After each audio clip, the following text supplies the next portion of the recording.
ગુજરાતી વાર્તા કર્તવ્ય. રામદેવ અજયનગરના રાજાનો એકનો એક પુત્ર હતો. રામદેવ તલવારનો જેટલો પાકો હતો એટલો જ પોતાની આનનો પાકો હતો. વચનપાલક હતો.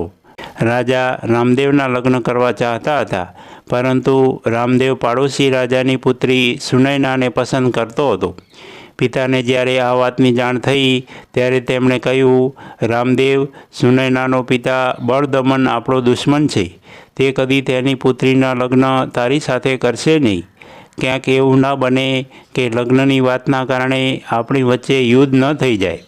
રામદેવે હસીને કહ્યું, હું આપના સન્માનની રક્ષા કરવાનું સારી રીતે જાણું છું. મારે કારણે આપને નીચું જોવું નહીં પડે. થોડા સમય પછી સમાચાર મળ્યા કે બળદમન તેની પુત્રી સુનયનાનો સ્વયંવર રચી રહ્યો છે. રામદેવે વિચાર્યું અને એક દિવસ તે બળદમનના દરબારમાં જઈ ચડ્યો. તેણે કહ્યું, મેં સાંભળ્યું છે આપ રાજકુમારી સુનયનાનો સ્વયંવર રચાવી રહ્યા છો, પણ હું રાજકુમારીની સાથે લગ્ન કરવા ચાહું છું. બળદમને વિચારીને કહ્યું, રામદેવ, હું તો દીકરીના માટે યોગ્ય વરની તપાસ કરી રહ્યો છું. અગર તું મારી એક સમસ્યા હલ કરી દે તો હું તને જ પસંદ કરી લઉં. રામદેવે કહ્યું, કહો તમારી શી સમસ્યા છે? બળદમન કહેવા લાગ્યો, થોડા વર્ષ પહેલાં મેં સુવર્ણદ્વીપના રાજાને હરાવ્યો હતો. તેણે મને દર વર્ષે કર આપવાનું વચન આપ્યું હતું. છેલ્લા 2 વર્ષથી તેણે કાંઈ પણ મોકલ્યું નથી. પણ સાંભળવા મળ્યું છે કે તે બંધ પોકારવાનું વિચારે છે. હું ચાહું છું કે તું મારો સંદેશો ત્યાં લઈ જા. અગર તે ના માને તો પછી હું હુમલો કરી દઈશ. વિચારી લે, તારે એકલા જવું પડશે. સુવર્ણદ્વીપ દક્ષિણ દિશામાં ક્યાંક છે. રામદેવે તેના વિષયમાં સાંભળ્યું હતું. તે સમજી ગયો, બળદમન જાણી બૂજીને તેને ખતરનાક યાત્રા પર મોકલી રહ્યો છે, પણ પાછા હટવાનું તેના સ્વભાવમાં નહોતું. તેણે કહી દીધું, હું સંદેશો લઈને જઈશ. બળદમને તેને આજ્ઞા આપી. રામદેવ તે યાત્રામાં તમામ મુશ્કેલીઓ વેઠતો સુવર્ણબેટમાં જઈ પહોંચ્યો. ત્યાં તેણે જાણવા મળ્યું કે બળદમન રાજાએ તેની સાથે દગો કર્યો છે. જ્યારે તે ત્યાંથી પાછો ફર્યો ત્યારે જાણ્યું કે બળદમને તેની પુત્રી સુનયનાના લગ્ન પ્રતાપસેનની સાથે કરી દીધા છે. ત્યારે તેને બહુ દુઃખ થયું. એકવાર તો મનમાં થયું કે સેના લઈને બળદમન પર તૂટી પડે, પરંતુ પિતાની વાત વિચારીને તેણે શાંત રહી જવું પડ્યું. થોડાક વર્ષો વીત્યા. રામદેવ રાજા બની ગયો. બળદમનનું મૃત્યુ થઈ ગયું હતું. તેના રાજ્ય પર બીજા રાજાએ હુમલો કરીને પોતાનો અધિકાર કરી લીધો હતો. તે સમયે બળદમને મદદ માગી હતી, પણ રામદેવ સહાયતા કરવા ગયો ન હતો.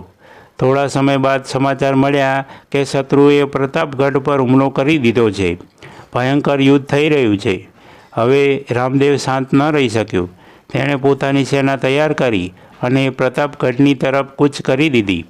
પ્રતાપગઢથી થોડે દૂર જ સમાચાર મળ્યા કે શત્રુએ પ્રતાપગઢ પર કબજો કરી લીધો છે. પ્રતાપસેન યુદ્ધમાં માર્યો ગયો છે. રામદેવ આગળ વધતો ગયો. કિલ્લાના દ્વાર બંધ હતા. ઉપર દુશ્મનનો ઝંડો લહેરાઈ રહ્યો હતો. રામદેવે યોજના બનાવી. રાતના સમયે 2 દિશાઓથી હુમલો કરી દેવામાં આવ્યો. ધમસાણ યુદ્ધ થયું. રામદેવના સૈનિકો કિલ્લામાં ઘૂસી ગયા. શત્રુ સેના હારી ગઈ. તેના રાજાને કેદ કરી લેવામાં આવ્યો. સુનયના અને તેનો 4 વર્ષનો પુત્ર એક ભોંયરામાં કેદ હતા. એમને છોડી મૂકવામાં આવ્યા.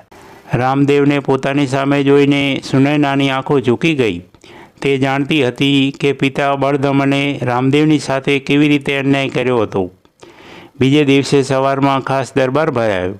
રામદેવ ખાલી સિંહાસનની પાસે ઊભો હતો. પ્રતાપગઢના મંત્રીએ હાથ જોડીને કહ્યું, આપે અમારા રાજ્યને ડૂબતામાંથી બચાવી લીધું. અમે ઈચ્છીએ છીએ કે આપ અહીંના રાજસિંહાસનની શોભા વધારો. રામદેવે સાંભળ્યું. સભા તેનો જય જયકાર બોલાવી રહી હતી. તેની નજર સુનયના અને તેના બાળક પર ગઈ. તે ધીમેથી આગળ વધ્યો. નાના રાજકુમારને પોતાની ગોદમાં ઉઠાવી લીધો. પછી તેણે સિંહાસન પર બેસાડી દીધો. બોલ્યો, મંત્રીજી, પ્રતાપગઢના તો કદી અનાથ હતું અને ના કદી અનાથ રહેશે. રાજા મોજૂદ છે. હું તો રાજાની રક્ષાના માટે એક સૈનિકનું કર્તવ્ય નિભાવી રહ્યો છું. મારે કાંઈ ન જોઈએ. દરબારમાં સન્નાટો છવાઈ ગયો. બસ સુનયનાના ડુસકા સંભળાતા હતા. તે આ જાણતી નહોતી કે રામદેવનું મન કેટલું મહાન છે. મિત્રો, આવી દરરોજ નવી વાર્તા સાંભળવા માટે સબસ્ક્રાઈબ કરો મારી ચેનલને. ધન્યવાદ.